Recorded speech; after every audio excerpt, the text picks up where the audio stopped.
Hello friends. Class 12th IP में आज हम लोग स्टार्ट करने वाले अपने चैप्टर नंबर 2 और इस चैप्टर में हम लोग बात करेंगे पाइथन पांडास 2 के बारे में। इसमें दोस्तों हम लोग बहुत सारे फंक्शंस डिस्कस करने वाले हैं जो कि हम लोग यूज कर सकते हैं अपने डेटा फ्रेम के साथ। तो हम सबसे पहले बात करते हैं आखिर हमारा यहाँ पर एजेंडा क्या रहेगा, कौन कौन से टॉपिक्स है जो हम लोग यहाँ कवर करने वाले हैं। तो दोस्तों सबसे पहले हम लोग यहाँ देखने वाले हैं एक इंट्रोडक्शन। इंट्रोडक्शन के बाद हम लोग यहाँ पर देखने वाले हैं iterating over a data frame. इसका मतलब क्या हो गया है कि हम लोग हमारे पास जो डेटा फ्रेम पड़ा है उसमें से हम लोग डेटा उठा रहे हैं जो कि कॉलम वाइज लेना है या फिर रो वाइज लेना है। तो वो डेटा हम लोग कैसे उठा सकते हैं, उसके लिए हमारे पास दो टाइप के फंक्शंस होते हैं। एक अपने पास होता है दोस्तों इटर रोज और दूसरा अपने पास होता है इटर आइटम्स। अब ये जो इटर आइटम्स है वो अभी जो अपडेटेड या जो नए सॉफ्टवेयर हैं उसमें अब इसको यूज नहीं किया जाता। कहने का मतलब है कि अगर अपडेटेड पाइथन है अगर आपके पास में, तो यहाँ इटर आइटम्स की जगह आप केवल आइटम्स लिखते हैं। इसी टाइप से हम लोग यहाँ कुछ बाइनरी ऑपरेशंस देखने वाले हैं। अगर आपके पास दो डेटा फ्रेम्स बने हुए हैं तो दो डेटा फ्रेम के ऊपर दोस्तों आप बाइनरी ऑपरेशंस कर सकते हैं, जैसे कि प्लस माइनस मल्टीप्लाई और डिवाइड कर सकते हैं। ऐसे ही कुछ आपके पास डिस्क्रिप्टिव और भी अलग अलग टाइप के आपके पास में जो स्टैटिक्स बेस पर आपके पास कुछ फंक्शंस हो सकते हैं, जैसे कि मिन है, मैक्स है या फिर अपने पास मोड है।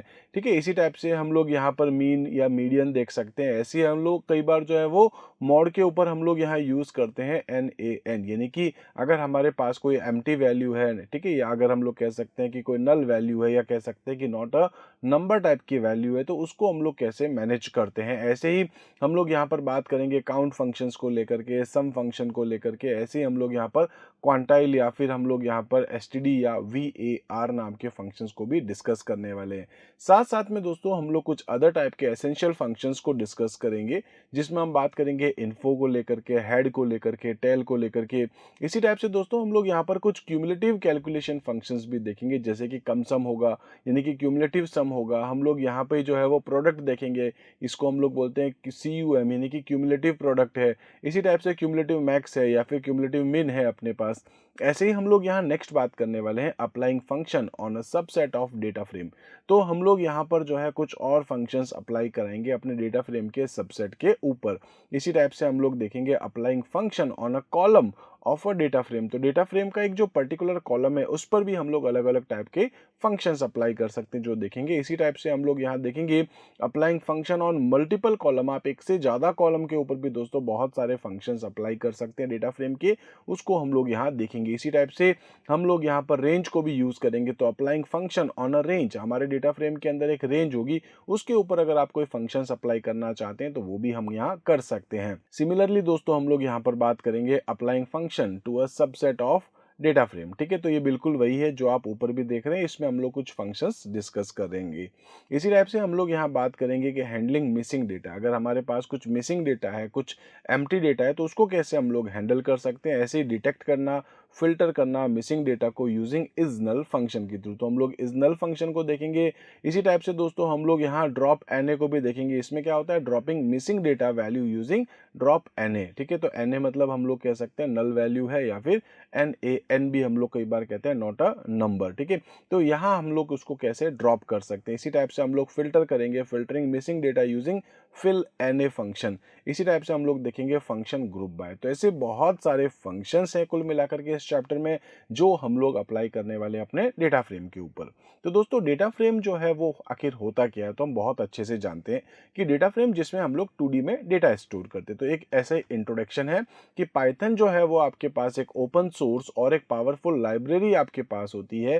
ठीक है, इसके पांडास के अंदर। तो पांडा जो है वो आपके पास एक ओपन सोर्स पावरफुल लाइब्रेरी होती है पाइथन की। ठीक है, जिसको हम लोग यूज कर सकते हैं अपने डेटा को मैनिपुलेट करने के लिए और डेटा को एनालिसिस करने के लिए। एनालिसिस करने के लिए हमारे पास बहुत सारे फंक्शंस होंगे, लेकिन कॉमन अगर हम बात करें तो उसमें हमारे पास एक डेटा का स्ट्रक्चर है, जिसमें से हम लोग यहाँ बात करते हैं सीरीज और डेटा फ्रेम को लेकर के। तो सीरीज क्या है, डेटा फ्रेम क्या है दोस्तों, ये मैंने आपको चैप्टर नंबर 1 में ऑलरेडी बता रखा है। यहाँ हम लोग उसको आगे ही कंटिन्यू कर रहे हैं, तो मैं आपको थोड़ा सा एक जरूर आइडिया दूंगा अगर आप सीधे इस चैप्टर से शुरू हो रहे हैं तो। ठीक है, तो हम लोग यहाँ बात करेंगे कि जो डेटा फ्रेम क्या होता है, डेटा फ्रेम पे फंक्शंस कौन से अप्लाई कर सकते हैं, इस चैप्टर में ओवरऑल हम लोग यही कुछ डिस्कस करने वाले हैं। दोस्तों सबसे पहले हम लोग बात करेंगे, हमारा जो फर्स्ट टॉपिक है उसका नाम है iterating over a data frame. तो डेटा फ्रेम को आप किस तरीके से यहाँ यूज़ करते हैं, उसकी रोज़ या फिर कॉलम वाइज अगर आप डेटा लेना चाहते हैं तो आप कैसे ले सकते हैं, ठीक है। तो हम लोग कह सकते हैं sometime you need to process all the data values of a data frame in such a case writing, यहाँ कह सकते हैं कि सेपरेट स्टेटमेंट फॉर असाइनिंग और accessing individual value will make the process cumbersome. तो हम लोग क्या है कि कई बार हमारे लिए बहुत मुश्किल हो जाता है, तो यहाँ हम लोग आसानी से डेटा को कैसे निकाल सकेंगे, उसके लिए हमारे पास कुल मिलाकर के दो फंक्शंस हैं। तो एक है हमारे पास इटर रोज और दूसरा हमारे पास है इटर आइटम्स, ठीक है। तो यहाँ पर हम लोग बात करेंगे इटर रोज क्या काम करता है। इटर रोज फंक्शन जो है वो इटरेट करता है ओवर रोज, यानी कि रोज के बेस पर हमारा डेटा उठा करके देता है, और ऐसे ही जो इटर आइटम्स है वो अपने पास क्या करता है, कॉलम्स के बेस पे उठाता है। और अभी अभी मैंने आपसे कहा था कि यहाँ हम लोग इटर आइटम्स यूज नहीं करेंगे, हम यूज करेंगे केवल आइटम्स, ठीक है, क्योंकि अभी जो नए अपडेटेड सॉफ्टवेयर है पाइथन के उसमें इटर आइटम को हटा दिया गया है। इटर आइटम्स की जगह केवल आइटम्स को यूज किया जाता है। ऐसे ही अगर हम बात करें इटर रोज क्या है फिर से, तो iterrows function is a generator that iterate over data frame rows as index और सीरीज। तो ये जो फंक्शन है वो आपको दो चीजें देता है, क्या देता है, एक तो इंडेक्स और दूसरा क्या देता है आपको, सीरीज। जब आप इस फंक्शन को यूज करोगे तो दो वैल्यू देगा, दो वैल्यू देगा तो दो वेरिएबल भी आपको चाहिए जिसमें आप इन दोनों को स्टोर करेंगे। एक तो आपको देगा इंडेक्स, ठीक है, और दूसरा आपको जो डेटा देगा वो देगा आपको सीरीज के अकॉर्डिंग, ठीक है। सीरीज में देगा मतलब एक एक रो वाइज आपको डेटा देगा, ठीक है। Each iteration yield an index and the corresponding rows as a series object. तो हर रो को जो है वो आपको एक सीरीज के बेस पर देने वाला होगा, ठीक है। एक एग्जांपल देखते हैं दोस्तों, जैसे कि मैं कह सकता हूं import pandas S P D. मैं यहां पर क्या कर रहा हूं, पांडास को इंपोर्ट कर रहा हूं। उसके बाद मैं लिखता हूं डेटा, डेटा नाम की एक वेरिएबल है, ठीक है, इक्वल्स टू, यहाँ इसके अंदर मैं क्या कर रहा हूं, लिस्ट बना रहा हूं। तो डेटा एक लिस्ट है और इस लिस्ट के अंदर हम लोग एक और लिस्ट क्रिएट करें, तो हमने इसमें लिख दिया जैसे 101 वंशिका 12th बी। अगर आप इसको एज्यूम करें तो दोस्तों एक रो में 3 कॉलम हो चुके हैं। ऐसे ही दूसरी रो के अंदर फिर से आपके पास 3 कॉलम हो रहे हैं।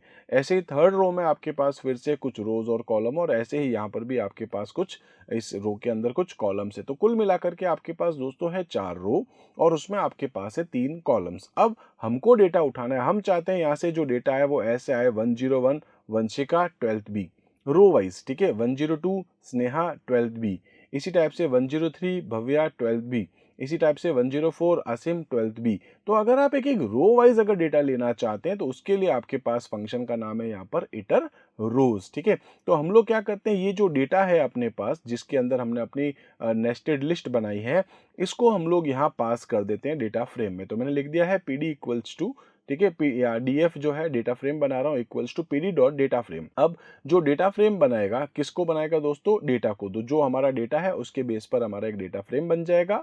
साथ साथ में हम लोग इसके ऊपर अप्लाई करने वाले हैं कुछ कॉलम के नाम, जैसे कि 101 क्या है तो हम इसका एक नाम दे रहे हैं दैट इज रोल नंबर, ठीक है। इसी टाइप से वंशिका क्या है दोस्तों, तो किसी स्टूडेंट का नाम, और 12th बी क्या है, एक क्लास। तो हमने यहाँ पे क्या कर दिया, कॉलम्स। हमने क्या करा, एक तो डेटा दिया और दूसरा कॉलम्स। तो आप कॉलम्स एक एट्रीब्यूट अप्लाई करवा सकते हैं अपने डेटा फ्रेम फंक्शन के साथ, जिसके थ्रू आप अपने डेटा का एक इंडेक्स बना करके दे सकते हैं, कॉलम इंडेक्सेस, ठीक है। बाकी रो इंडेक्सेस तो आपके पास 0 1 2 3 बनेगी यहाँ पर। इसी टाइप से हम लोग लिख सकते हैं प्रिंट डीएफ। तो प्रिंट डीएफ करने पर क्या करेगा, ये कंप्लीट आपको डेटा डिस्प्ले कर देगा।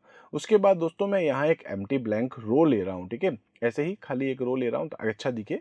इसके बाद मैं क्या करता हूँ, एक लूप चलाता हूँ, क्योंकि लूप में क्या होगा कि पहले ये आपको एक इंडेक्स देगा, इंडेक्स के साथ साथ आपको यहाँ पर एक इसकी रो भी आपको कंप्लीट देगा। तो हमने अभी बात भी करी थी कि इटर रोज फंक्शन दो चीज देता है, एक तो इंडेक्स, इसका इंडेक्स है सपोज 0, और दूसरा ये जो आपके पास कंप्लीट रो है ये आपको देगा एक सीरीज में।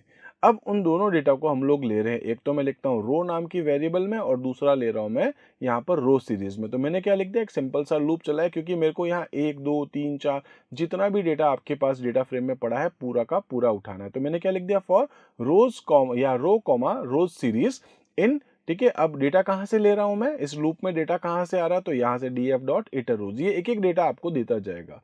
एक डेटा देगा, हम उसको प्रिंट कर देंगे, रो इंडेक्स 0 आएगा यहाँ पर, और कंटेनिंग और उसके बाद उसमें जो भी वैल्यूज है लाइक 101 वंशी का 12th बी। इसी टाइप से एक न्यू लाइन आएगी, वापस ये लूप चलेगा, इस बार दूसरी बार देगा आपको 1 क्योंकि इंडेक्स नंबर इसका क्या हो जाएगा 1, उस पर आपको देगा 102 स्नेहा 12th बी। ठीक है, तो यहाँ पर लिखा आएगा रो इंडेक्स, ठीक है 1 और कंटेनिंग 102 स्नेहा 12th बी। इस टाइप से आपको ये डेटा देता जाएगा और सारे के सारे जो डेटा है वो आपके सामने डिस्प्ले हो जाएंगे। दोस्तों इसको मैं एक बार रन करा के दिखा देता हूँ। तो यहाँ पर मैंने एक प्रोग्राम पहले से ही लिख रखा है, यही प्रोग्राम है, सिंपल सा बस कॉपी पेस्ट किया मैंने। हम लोग इसको एक बार रन करके देखते हैं।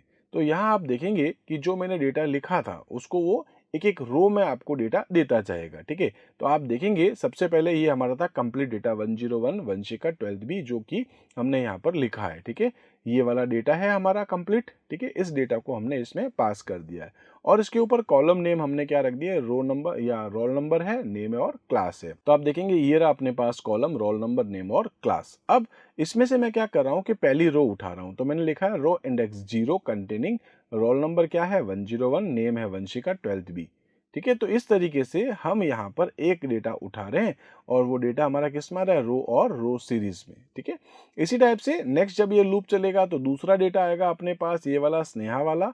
ठीक है, वो डेटा आएगा और उसको हम डिस्प्ले कर देंगे। तो आप देखेंगे ये आपके पास रो इंडेक्स 1 पे रोल नंबर 102 स्नेहा, इसी टाइप से आप देखेंगे तो 103 पे भव्या और ऐसे ही 104 पे आसिम आपको दिख रहा होगा। तो ये हमने डेटा जो लिया है वो कैसा रहा दोस्तों, एक एक रो के हिसाब से। लेकिन अगर हम चाहते हैं कि हमारा डेटा कॉलम वाइज आए, जैसे कि 101, 102, 103, 104, उसके बाद सारे स्टूडेंट्स के नाम आए और उसके बाद तीसरे कॉलम में अपने पास जो भी क्लासेस हैं वो सारी आपको डिस्प्ले करे, तो उसके लिए दोस्तों हम यहाँ पर क्या करेंगे, एक दूसरा फंक्शन यूज करेंगे। तो यहाँ हम बात करते हैं, दूसरा फंक्शन है आपके पास इटर आइटम्स। ठीक है, hitter items bring you vertical subset from a data frame in the form of column index and a series object. तो वो जो रो इंडेक्स दे रहा था ये क्या देगा आपको, कॉलम इंडेक्स देगा containing values for all rows in that column. तो उस पर्टिकुलर कॉलम में जितने भी 12th B 12th B 12th B जो भी क्लासेस हैं, जो भी नेम है या फिर जो भी आपके पास रोल नंबर है, वो ये आपको देता है। ठीक है, इसमें नोट अगर हम देखें तो क्या है कि not in use since version 1.5.0, यहाँ के बाद से इसको यूज नहीं किया जाता है। तो इसकी जगह क्या यूज किया जाता है दोस्तों, तो इटर आइटम इज, ये जो आपके पास इटर आइटम्स है ये फाइनली यहाँ से हटा दिया गया है, रिमूव कर दिया गया है फ्यूचर वर्जन के लिए। लेकिन अगर आप इसकी जगह यूज करना चाहते तो क्या है आपके पास, सिंपल सा आइटम्स है। ठीक है, तो आपको क्या यूज करना चाहिए, आइटम्स नाम का फंक्शन। अब इसी कोड को दोस्तों अगर हम बात करें तो यहाँ लिखा है, बस देखेंगे आप यहाँ पर, तो मैंने यहाँ लिख दिया इटर आइटम्स। आपको इटर आइटम्स की जगह यहाँ पर क्या लिखना है, केवल आइटम्स। ये भी फंक्शन दो ही चीजें देगा आपको, यहाँ अपने लिखा था रो और यहाँ लिख दिया था रो सीरीज। ठीक है, तो यहाँ अपने रो की जगह क्या कर दिया, कॉलम, कॉलम सीरीज कर दिया, और वो जो आपके पास कॉलम का इंडेक्स है वो डिस्प्ले कर रहे हैं, कंटेनिंग जो भी वैल्यू है वो आपको डिस्प्ले करता जाएगा। तो ये क्या कर देगा दोस्तों, एक कॉलम में देगा 101, 102, 103, 104, दूसरी बार आपको देगा वंशिका स्नेहा भव्या आसिम, और नेक्स्ट देगा आपको 12th B 12th B 12th B 12th B. ठीक है, तो इस तरीके से हम लोग यहाँ पर देख सकते हैं ये जो हमारा डेटा है। मैं एक काम करता हूँ, यहाँ पर इसी कंटेंट को मैं ऑलरेडी लिख चुका हूँ, तो हम लोग एक बार इसको भी देख लेते हैं। ठीक है, इसका आउटपुट आखिर कुछ किस टाइप से आने वाला है। तो दोस्तों मैं इस कोड को एक बार रन करता हूँ। आप देखेंगे कि यहाँ पर जो सबसे पहले आपको दिखा रहा था ये तो था ओवरऑल डेटा। ठीक है, इसमें से क्या दिखा रहा है आपको, ये पहला कॉलम आपको डिस्प्ले कर रहा है। तो ये रहा आपके पास में 101, 102, 103, 104, उसके बाद सारे के सारे नाम और इसी तरीके से सारे के सारे आपके पास में यहाँ क्लासेस।